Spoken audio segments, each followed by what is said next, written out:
scan to unlock SOVI and ace your tests. Calculus problems involving particle motion are actually super simple if you follow this three-step process to find the final position quickly. Let us dive right in. To find the position at time 2, we start with the initial position at time 0 and add the net change, which is the integral of velocity from 0 to 2.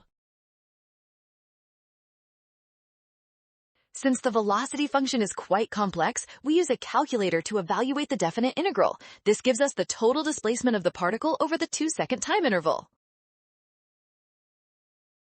Finally, we add this displacement to our initial position of 4. This results in a final position of approximately 0.977 units to the right of origin. Clear win! Scan the code, you can learn better with SOVI. Never ignore the initial position. Always use the fundamental theorem to add the starting value.